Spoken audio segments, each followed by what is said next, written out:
လိုလေအခုလမ်းတွေမှာပြုတ်လောက်ထားတဲ့ဒီလမ်းရဲ့အနေထားတွေကပေါ့နော်အခုလမ်းပြင်တဲ့ဆောက်လုပ်တဲ့လူအုပ်စုကသူတို့ကဂျီနန်ဈေးအဓိကဂျီနန်ရောင်းရဖို့ပြီးတော့ဂျီနန်ဈေးကိုတအားတင်ထားတဲ့အချိန်ဆိုတော့ငွေအတုံးလိုက်အခဲလိုက်ရတယ်ဆိုတာရည်ဝယ်တာပဲဖြစ်တယ်ပြီးတော့ကားတအားစီးတဲ့ခက်မှာလူတိုင်းကားစီးကြတော့ကားလမ်းမှာသူကဆွဲအားကိုမက်ဂနက်တွေကိုဒီလိုလမ်းခဲတဲ့အချိန်မှာဆွဲအားထည့်ပေးထားတယ်ဆွဲအားထည့်လိုက်တဲ့အခါကျတော့ကားဟာမယုံတော့ဘူးအဲ့လိုမျိုးပေါ့ဆွဲအားဘာကြောင့်လဲဆိုကားတွေမှာတန့်ထယ်တွေများတာကြောင့်လေကားမှာတန့်ထယ်လည်းရှိတယ်လို့ကားမှာမက်ဂနက်လည်းရှိနေတာကြောင့်အောက်ကဆွဲအားပက်လက်ဆွဲအားကိုအပေါ်ကတင်ပြီးတော့မှကန်အားကိုအောက်ကထားပြီးတော့လမ်းခင်းလို့ရှိရင်အဲ့ဒီလမ်းပေါ်မှာမောင်းမိတဲ့ကားတွေကတိတ်သွားတယ်အဲ့လိုမျိုးပေါ့နော်ရုံးမတက်တော့ဘူးပြီးတော့ကားတအားတုံခါပြီးတော့မှအင်ဂျင်မီးကအင်ဂျင်ဒီ filling wire ဆိုတဲ့ filling engine wire ဆိုတဲ့မီးကလေးကပတ်ကနေပေါ်တော့တယ်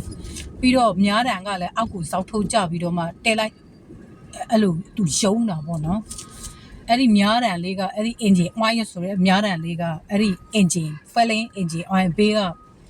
အနီရောင်လေးကပုတ်ပေါ်ပြီးတော့မှအဲ့ဒီများတန်လေးကတက်လိုက်သူကလှုပ်ရှားပြီးတော့မှမနိုင်တနိုင်ရုံးရတာပေါ့နော် engine မားသွားတာဘယ်လိုမားတာကြောက်တော့မသိဘူးဘာဖြစ်လဲဆို engine မားတယ်ဆိုတာ तू ကစီတက်လိုက်ကြလိုက်ဖြစ်သွားလို့ပေါ့မဟုတ်ဘူးလားနော်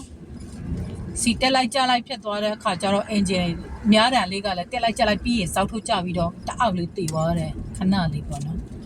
တည်သွားပြီးသွားလို့ရှိရင်ပြန်မတက်လာဘူးပြီးတော့မှ तू ကဖြည်းချင်းပြန်ပြီးတော့ပြတ်ထလာပြီးအဲ့ဒီများတန်လေးကသူ့နေရာမှာ तू ပြန်နေပြီးတော့မှအဲ့ဒီမီးအဲ့ဒီ engine oil မီး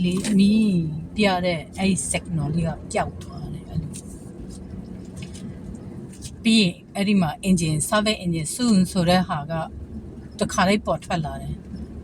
ဘာဖြစ်လို့လဲဆိုရင်ဒီဟာကအခုလက်ရှိ America မှာလူတွေက Mexican ရှာကလာတွေပေါ့နော် SHAN ဆိုတဲ့နာမည်နဲ့အခုအဲ့ဒီကုမ္ပဏီကနေရအနက်မှာသူကလဲဝါကြီးအုပ်ထားတယ်ဒါပေမဲ့အခုအဲ့ဒီနာမည်ပြောင်းလိုက်ပြီဘာဖြစ်လဲဆိုရင်အလိပ်ပေါ်သွားလို့ဘာကြောင့်လဲဆိုသူတို့က pack up မှာအဓိကရည်ရွယ်တာလေအဲ့ဒီ SHAN ဆောက်လုပ်ရေးကုမ္ပဏီကအမေရိကန်နိုင်ငံမှာသူကဘယ်ကလဲဟိုကကယ်လီဖိုးနီးယားကပဲဒါပေမဲ့ तू က pack up ဆိုတဲ့အဲ့လိုခွင်တစ်ခုမှ तू ကအသိချုပ်ကြိုက်ထားတော့ဒီရှာကလာတွေကလမ်းလဲပြင်တယ်အိမ်လဲစောက်တယ်မြေခွက်တွေသိမ်းတယ်ပေါ့နော်အဲ့လိုမျိုးပေါ့အဲ့ဒီရှာကလာ SHAN ရှန်ကလာဆိုတော့ရှာကလာတွေဆိုတော့သူတို့က Middle East ပါတယ်အာရပ်ကလာတွေပါတယ်ပြီးတော့ Brunei တို့ဘာတို့တွေပေါ့နော်ပြီးတော့အထူးသဖြင့်အဲ့လူတွေအားလုံးက Mexican language Espanol အုပ်စုတွေပေါ့နော်အဲ့ဒီရှမ်းအုပ်စုကသူကရေနံစီတင်ထားတယ်ရေနံစီအမြင့်ဆုံးနဲ့ပြီးတော့ကားပြင်မဲ့လုပ်ငန်းကဝင်ငွေကို special ကင်ထားတယ်ပြီးတော့အဲ့လိုဖိတ်ကတ်အဲ့ဒါကိုဖိတ်ကတ်တာလေဆိုတော့ကုတ်တိုက်တွေမှာသူကဖိတ်ကတ်လုပ်ငန်းနဲ့ prostitution program ကိုမွေးထားလိုက်တယ်မူရစေဝါးတွေပေါ့နော်အဲ့ဒါကိုလမ်းပေါ်မှာကားရှင်းတဲ့အချိန်အဲ့လိုခက်တခက်ကြီးကျယ်ပြောင်းပြီးအခုဆိုရင်လူတွေကိုလုံးဝဖြစ်သွားပြီအလုပ်လဲရှားတယ်ဟဟလားပြီးတော့လမ်းပေါ်မှာကားသိမ်းမရှိကြတော့ဘူးအဲ့လိုမျိုးပေါ့ပြီးတော့ယောဂါကိုထူထပ်စေဖို့အတွက်သူတို့ chemical တွေနဲ့ cheese တွေမှာလည်းထည့်တယ်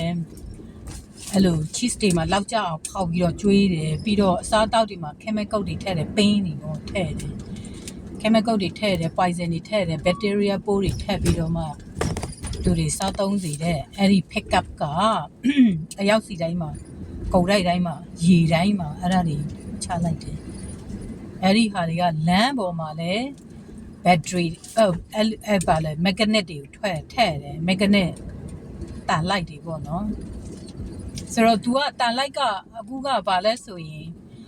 ဆွဲအားကိုအပေါ်ကတင်ပြီးတော့မှကန်အားကိုအောက်ကမခုံဝက်မယ်ဟေ့ဆိုရင်ကျုပ်တို့ကားတွေကရုံးလို့မတက်ဘူးကျုပ်တို့ကားတွေကဘာဖြစ်လဲဆိုကျုပ်တို့ကားတွေမှာလည်းတန်ထဲတွေများပြီးတော့မှ mechanic ကရှိနေတော့တအားဆွဲတော့ကားရဲ့ engine ကပဖြစ်ပြီးတော့ပျက်စီးသွားတယ်အဲ့လိုမျိုးပေါ့နော်ပြီးတော့ကားနတ်ပူးတယ်လို့တခါအကြည့်ကျနတ်ဝင်တယ်လို့အမမရွယ်သူကတကယ်နတ်ဝင်တာလေတကယ်နတ်ပူးတာလေအဲ့လိုမျိုးနော်တကယ်အဲ့ဒီလိုမကောင်းဆိုးဝဲပူးတော့နဲ့တခါကြီးကားပြတ်သွားတယ်တကယ်ဖြတ်သွားတာလေအဲ့ဒါလေတကယ်ဖြတ်သွားတာလေအဲ့ဒီဟာလေပြီးရင်စားပဲအင်ဂျင်စူးကလည်းအဲ့ဒီမှာပဲပတ်ကနေပေါ်လိုက်ပြီးရင်အဲ့ဒီ HY အနီလေးကလည်းပပြီးတော့များတန်လေးကလည်းတက်လိုက်ပြီးတော့ဇောက်ထုတ်ကြပြီးတည်သွားတယ်သူက magic နဲ့တူတယ် magic တော့မဟုတ်ဘူး magnet နဲ့အလုပ်လုပ်လိုက်တာအကယ်၍ magnet ကို तू ကကန်အားကိုအောက်ကမောက်ခုံကန်အားကိုအပေါ်မှာထားပြီးတော့မှဆွဲအားကိုအောက်ကမောက်ခုံဝဲမယ်ဟေ့ဆိုလို့ရှိရတော့ညီငလေးကမကြလောက်မှဖြစ်ပြီးတော့မှအဲ့လိုဘယ်လိုပြောရမလဲတနေရာတစ်ဖက်မှာဥပမာအဖြစ်အဲ့ဒီနေရာတွေမှာအများဆုံးတန်တက်များတဲ့မြေ country အထူးသဖြင့် country ပေါ့နော်နိုင်ငံတွေအဲ့ဒီနိုင်ငံတစ်ခုထဲကမြေခွဲတန်အဲ့ဒီမှာတန်နေဥပမာတန်တက်ဆိုတော့ cash ရှိနေတယ်ဆိုတော့ပြောတာအဲ့ဒီ cash ရှိနေတဲ့နေရာဒေတာတချို့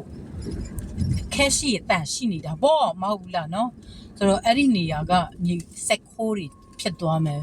ဆွဲချပလိုက်တာလေသူကတခါလေးစုပ်ချလိုက်တယ်လို့မျိုးပေါ့ဆိုတော့လမ်းနေမှာအဲ့ဒါတွေထဲ့တယ်လေဆိုတော့ကျုပ်တို့ကားတွေခဏအဲ့ဒါတွေဖြစ်တော့အဲ့ဒါကို YouTube ပေါ်မှာတင်ပေးလိုက်တယ်ဘာကြောင့်လဲဆိုရင်စက်ခိုးဖြစ်သွားတယ်ဆိုတာကတော့တစ်ဖက်ကဒီလိုတာလိုက်တတ်တွေအများကြီးဆွဲအားတွေအများကြီးတောင်းလို့ဘာဖြစ်လဲဆိုတော့အခုတီးတဲ့အတိုင်းပဲလေဒါအရင်ကတည်းကလူတွေတီးပြီးသားနော်တန်လိုက်ကိုကန်အားနဲ့တုံးမယ်ဟေ့ဆိုလို့ရှိရင်ကားတော်မောင်းလို့ရတယ် electronic တွေလည်းရတယ်လို့ဟာလာပြီးတော့ပန်ကာတွေလုံးဝ electronic သုံးစရာမလိုဘူးเนาะပန်ကာလည်းစီကုံစရာမလိုတော့လို့မီးဖိုးလည်းမကုံတော့ဘူးသူက mechanic နဲ့ပဲဆွဲ mechanic ရဲ့ကန်အားနဲ့ဆွဲပန်ကာလည်းလဲတယ်ထမင်းလည်းချက်လို့ရတယ်ကားလည်းမောင်းလို့ရတယ်ရေလည်းစုပ်လို့ရတယ်ဟာလာเนาะအဲ့ရွက်ထက်မှာအဝက်လျှော်ဆက်တွေလည်းလုပ်လို့ရတယ် mechanic အားအပေါ်မှာမူတူပြီးတော့ပေါ့နော်ဆိုတော့ free သုံးမဲ့ဆိုတဲ့အခါကျတော့ mechanic အားနေသွားပြီဆိုရင်ပြန်လဲထုတ်လိုက်ရုံလေးပဲပေါ့ mechanic လည်းအားနေသွားတယ်လေဖြစ်တယ်လေဒါခဲအကြောင်းကိုနားလည်တဲ့လူဆိုရင်ကျွမ်းကျင်တာပေါ့ဒါပေမဲ့ကျုပ်တို့ကကြတော့မိုင်းသမားငယ်လေးကတည်းကမိုင်းနဲ့ရင်းနှီးခဲ့တယ်ဆိုတော့ဒါလေးတွေတော့ကောင်းကျွမ်းကျင်တယ်ဒါပေမဲ့တော့ရှုပ်ထုတ်ကိုတွေလည်းရှောက်မလုပ်ဘူးအဲ့လိုဆိုတဲ့အခါကျတော့အဲ့ဒီဟာတွေကိုအခုကျုပ်တို့အခုသွားရလာရင်းနဲ့လမ်းပေါ်တွေမှာဒါတွေတွေ့တယ်လို့ကျုပ်တို့နောက်ကိုပတ်လိုက်နေတဲ့ဆောက်လုပ်ရင်းနဲ့လမ်းပြသမားချီကျုပ်တဲ့ကလားအုပ်စုကအဲ့ဒီဟာတွေသူတို့ငါတို့ခင်းထားတဲ့လမ်းပေါ်မှာဒီလိုကားတွေမပျက်စီးဘူးဆိုရင်သူတို့ remote control နဲ့ကားတွေရဲ့ engine ကို service engine ဆိုပြီးတော့ service SEC အဲ့ဒီ service engine ဆိုတော့ SEC SES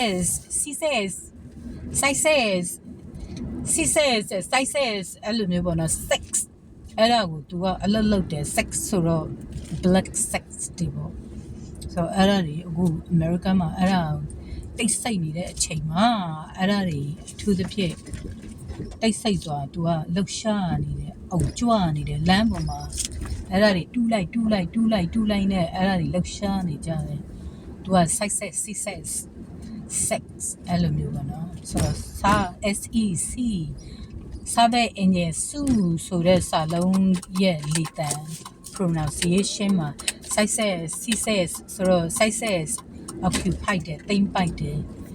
နေရာယူတယ်အဲ့လိုမျိုးနော်